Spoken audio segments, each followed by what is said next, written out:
আপনারা কি জানেন প্রতি বছর কেন স্বয়ং জগন্নাথ দেবকে মন্দির ছেড়ে রাস্তায় বেরিয়ে আসতে হয়? কেন তার রথের চাকা কোনো আধুনিক ইঞ্জিন ছাড়াই লক্ষ লক্ষ মানুষের টানে চলতে শুরু করে? আজ আমরা জানবো পৃথিবীর সবচেয়ে বড় এবং প্রাচীন উৎসব পুরীর রথযাত্রার সেই হাড় হিম করা ইতিহাস এবং কিছু অলৌকিক নিয়ম যা শুনলে আপনি জয় জগন্নাথ বলতে বাধ্য হবেন।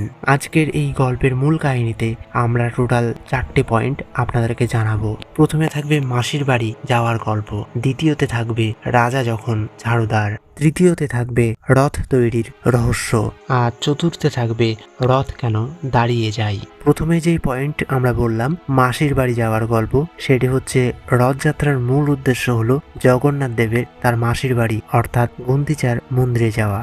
রানী গুন্তিচার নামেই এই মন্দিরের নাম।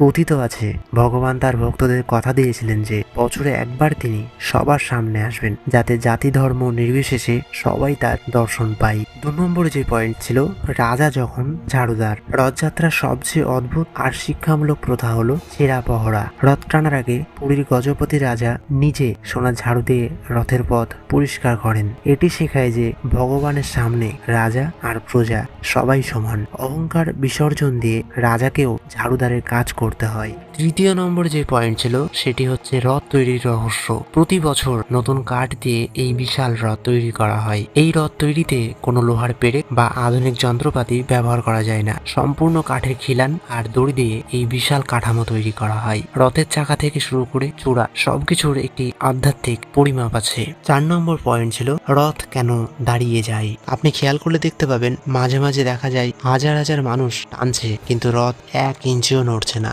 আবার কখনো অল্প কয়েকজন টানলেই রথ তত্তর করে এগিয়ে যায়। বলা হয় জগন্নাথ দেব যতক্ষণ না চান ততক্ষণ রথ নড়াচড়া করে না। অনেক সময় কোনো ভক্তের কান্না বা ভক্তি ভগবানকে থামিয়ে দেয়। এইভাবেই হাজার হাজার বছর ধরে চলে আসছে এই বিশ্ববিখ্যাত রথযাত্রা। আপনি কি কোনোদিন রথের দড়ি ছোঁয়ার সুযোগ পেয়েছেন? কমেন্টে আপনার অভিজ্ঞতা জানান আর লিখুন জয় জগন্নাথ। পরের ভিডিওতে আমরা জানবো রথের সেই বিশাল চাকা আর তার বৈজ্ঞানিক রহস্য নিয়ে।